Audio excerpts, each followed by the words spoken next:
It's nights like that as a fan that's why our sport is so good. It had everything: rock solid defences, great refereeing, respect between the two teams, on edge and subplots. The drama of when Sandow came on and kicked us into trouble straight away made the finale even more nervous. A beautiful game, a great atmosphere. Russell Shepherd said, not the result I wanted, as I prefer Warrington's style of play and think Tony Smith is a better coach and man than Sean Wayne. However, I can't argue with the result. The better team on the night won. I laughed last week when Mark said Wigan were the fittest team in Super League, thinking to myself, surely they're not all super fit. However, he was right. You can't imagine how happy this is making you feel, mate. As 10 minutes before our time, Wire were shot. They were returning the ball at walking pace and no runners had support. When the winger walked the kick return back and the error was forced, I knew they had no chance. Ref had a good game as well, apart from the penalty under the sticks that gave Wigan the 6-point lead. That was garbage. Pleased for Mark though. However, I do believe Wigan need to be rid of Sean Wayne. That ain't happening now, It seems unlikely, doesn't it, now that he's won a bloody Super League? He could probably bought himself another couple of years. He has. Wally Frogmore, it was a hard-fought match, a tight contest that could have gone either way, but in the end, the better man on the night won. So congrats to Michael Bisping on his successful title defence. Oh, was there a rugby league match? Oh, whoops, here he goes. The future immortal couldn't lead his troops to victory, the end. Hashtag fuck Wigan. Classy stuff there, Wally. You missed the asterisk from Future Immortal. Yeah, Future Immortal asterisk, the asterisk needs to get bigger and bigger, I think, with all these finals is ducking out of. Yeah, but definitely also congratulations to Michael Bisping. I know you're not the biggest UFC fan in the world, and I'm only slightly more so, but if you get a chance to Google pictures of what his face looked like just after that fight, he's come through a fair beating there, that kid. Wire Joe, can't really have any complaints. Wigan were the better side on the night. Their pack were able to match ours in tightening up the ruck.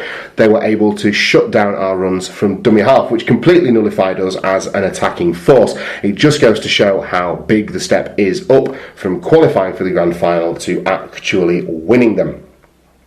Andrew Hunt said, best grand final Wigan win ever, because it was against all odds and after losing the previous two. Plus, there's no guarantee Wigan would have won it even if our first choice players had played. We played smart, the substitutes were used to great advantage too. You cannot bottle what Wigan have, as week after week pundits thought they would reach the end of the road, but we didn't, and they kept on improving and belief grew. Wonderful Wigan. Mark Butler says, congratulations Wigan. Around the time of Widnes's win at Wigan, I'd have said it was more likely that Wayne would be fired than he would lead his team to the title, but they've upped their game. Defensive standards maintained with more devil in attack has made them worthy winners, even after a tough ride in the final itself. White Pie got in touch and said, well, how the hell have we done that? 80 minutes of graft and effort that summed up our whole year. Not pretty, but ultimately effective. The Ginger Pearl was immense and a worthy man of the match. Bring on Tom the Sharkies in 2017, which rumour has it may be Wire's year. Paul O'Brien, who's a Widnes fan, got in touch and said, a great game with both teams performing well in defence. Well done to Wigan on winning the grand final, and as for Warrington, it's always your year. Angela Coates, she got in touch with us and said, what an intense thriller from start to finish. Lots of blood, sweat, grit and determination on both sides. I have to commend the match officials, Hicks for allowing the game to flow, and Failer for having the guts to overturn the only decision that Hicks had misjudged. I also commend the Warrington team and fans for helping to make it an intense atmosphere. Gutted to say farewell to Josh and Sarge, but wish them both well, and congrats to Faz for man of the match. Paul Ludo Lewis, a great performance by Wigan, thoroughly deserved the win. Bizarre decision by Smith to bring on an unfit Sandow for the brilliant pattern, but I don't care because I'm a bit of Widnes fan, buzzing that it's still 62, it's now 62 years. Elliot Wrench, he got in touch with us and we've already heard from him, but let's just reiterate what he had to say. He said, gutted, my team didn't win and really lost the momentum just when they needed it, much like Atkins's hearing. If only it wasn't a ball steal, then wow, what a difference a decision makes. But what a game. Wigan deserved to win in the end. They kept plugging away and it paid off after a shaky start. Well done, and I'll have some pie. Me, it's my year next year. Good lad. Final word on this one we'll give to Gary Ormiston. He's a lad who's been in and around the podcast from pretty much the beginning. He says, if I may start with the pre-match entertainment, inverted commas, well, if you can call it entertainment, I'm sorry, but what the heck was Craig... Here we go, you're going to hear about it now. What the heck was Craig Charles doing? One of the grand final's worst moments. I wouldn't imagine it would have gone over too well with the other fans, and Feeder were just about okay. Laura White can't comment as that song isn't on my top 1,000 songs. I prefer to hear her sing Land of Hope and Glory. At least 99% of fans know it. Now, on to the match itself. Before we go on to the match itself, Laura, it took me a second to work out what low hag was. Laura Wright, I think I've seen her sing maybe like a few dozen times now in my life. Probably more than I've seen any performance artist sing live. Yes, because she does all the sports. Whatever you go to, she's doing. She's your go-to singer. But I'm a big fan of I can't remember the name of the song now. Jerusalem before the grand final. I'm happy with that. Yeah, no, I like a Jerusalem, to be honest, as well. And I've completely lost my place. Rah, rah, rah. I prefer she sang Land of Hope and Glory. At least 99% of fans know it. Now on to the match itself. It was a very tense affair in the opening stanza. #Stevoism. In the second half, the major turnaround in Wigan, claiming our 21st title, turned on the no try for Atkins with moments before Sandow coming on for Warrington, which could have swung it in Wyre's favour. We then went the length and that goes over, followed by Wyre having a go at Wigan's line. Then a kick which seemed to be going dead in goal before Charlie somehow diving on it.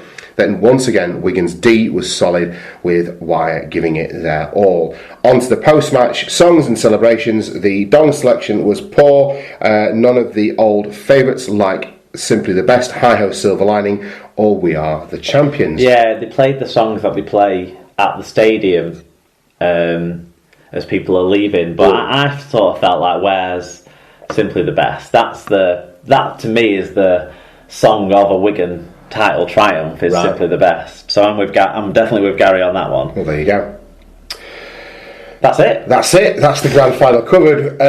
Predictions and Super Brew, Mark.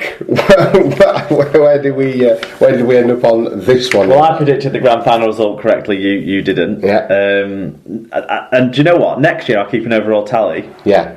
But safe to say, I think I won. You won Super Brew this year, yeah. Because I finished ahead in Super Brew anyway, so I assume I won that overall predictions. You would think so, wouldn't you? You would guess. It's surprising, isn't it? One of them, I don't have a spreadsheet for it. We're finding glaring holes in your spreadsheet life here, Mark. More importantly, obviously, than what happened between me and you, though, was who won the Super Brew over the whole season. And congratulations to Darren Garner. Here's a man who knows how to find a silver lining. He wins the competition yet again. Like I said before, he's one of the first people who got in touch with me as well after the game to say well done to Wigan. Classy stuff. He said, so well done to Darren anyway. He did it by backing Wigan to win in the final against his own side, Warrington, so consolation for him, at least on that front. Well played. Talking of that consolation hedging your bets thing, Cass, who people have heard us talk about quite a bit on the show, he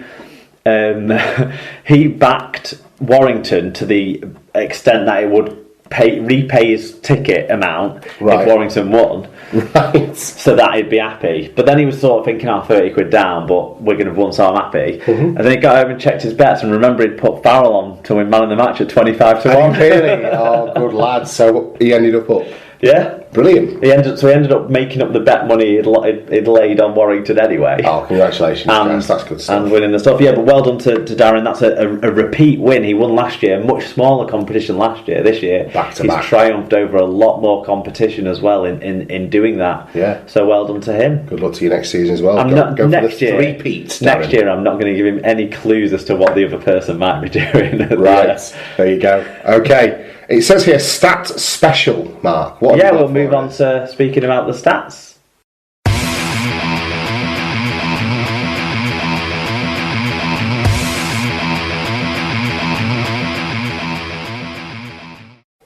Right, so a stats special then to round out our grand final special. What have you got for us, Mark? Yeah, well, we don't have... Give us some good stats. We don't have games to preview and stuff, do we, really, with the season ending and stuff? And we could have talked about some of the international fixtures that went on, but league culture and... He'll do that much better than we will in a much more respectful way. Us, yeah. So let's leave that to those guys, and we'll focus on some stats. Yeah, right. So this is just a random grouping of sort of stats I picked out from the Super League season, some player stats, some team stats that I thought might be of interest to people. So 5 times this year, players scored 4 tries or more in a game. All of them were wingers, and Adam Smith did it twice. There you go. So, well done to the cartoon dog. Yeah. Castleford's Luke Gale had a season high... Sorry, can I take a punt at the other 2? Do you know them off the top of your head? Of the other 2? Of the other 2 wingers, yeah. Well, if Smith did it twice and there was 4, that means... There was 5 times it happened. It happened 5 times? Yeah. Let's take a punt at the other 3 then. Yeah. Denny Solomona? Yes. Got to be. Corey Thompson? Not sure. You're not sure? Okay, should we move on? I don't know the others well. Oh, right, well, I thought you did. No, I didn't write them down. Sometimes you... Go on. Denny Solomona was definitely one of them. Yeah. I think he did it as well. He might have scored a 4 in a cup game too, maybe, or something. Okay. I'm trying to think. My other guesses would have been Corey Thompson and maybe Manfredi. I have no. Definitely not Manfredi. No. He's got a hat-trick, but in the cup. But Castleford's Luke Gale had a season-high 5 try assists in the Super...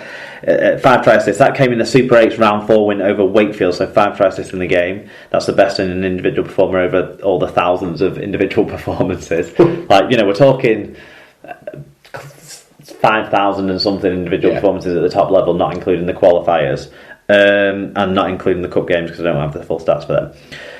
3 performances saw individual games with over 60 successful tackles made in them. 2 of them were by Hull's Danny Houghton. And in the round 13 game against Catalans, he made a season high of 62 successful tackles, and he also missed no tackles in that game. That's your man of steel for you. It wasn't actually the game he made the most tackles in, but it was the game he made the most successful tackles in. Wow. There you go. Don Manfredi's 19 tackles in Wigan's win against St Helens on Good Friday was a season high for any player in that particular stat, and by a decent chunk. And these are all players that we're talking about that are, apart from Adam Swift, who were Dream Team players. So. Yeah. There were now 3 250 metre plus performances in 2016, both by Wigan players, all 3 now by Wigan players. 1 for Anthony Gelling against St Helens in the 8th, and 1 for Joshua Charnley in round 8 of the regular season against Hull Kingston Rovers, with the season high of 269, which obviously has been topped now. Yeah. Just 276, wow. Incredible. So there you go. And the highest individual team score for a Super League season was Wakefield's 62-0 hammering of Wigan. God, that was this season. Remarkably, the second highest individual team score and second highest winning margin in a game this season was Wigan over Wakefield in the Super 8s when they won 60 points to 12 at the TW. So does that mean that Wigan Wakefield win on aggregate then? Yeah, because the other game was decided by only a few points, wasn't it? And it was a last-minute Lewis Tierney try. Yeah. Just like putting big scores on each other. 38 games this season were won by the team that was trailing at half-time. That's 22% of all of the 169 games played. Up from 20% in 2015, so more comebacks this year. Mm-hmm. 6 times that side was Wigan, including the grand final. Warrington, who had it done to them in the grand final, also did it 6 times where they came from behind at half-time to win the game. That's fantastic. So it does show just how much resilience both the 2 grand finalists had within them. So yeah, there's hundreds of more interesting stats out there that I'll probably come across along my travels as I review these things. That's super. One thing I'm looking at the moment is amount of games missed by players numbered 1 to 13 and 1 to 17 in respective squads. I see, okay. Wigan and Wakefield are featuring quite highly in that. But Wakefield... What about Cass? Are they not in? Cass are not as high as you'd expect. Right.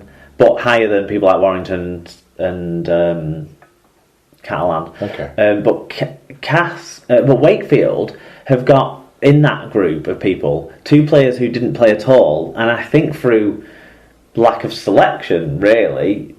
Richard Owen, who could have come in and played at some point in the season. He went on loan, didn't he, to like Lee or someone? Which showing? And for a brief spell.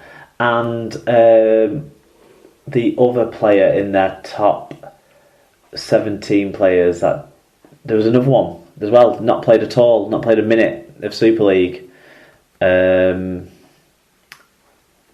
He's got one of the highest squad numbers.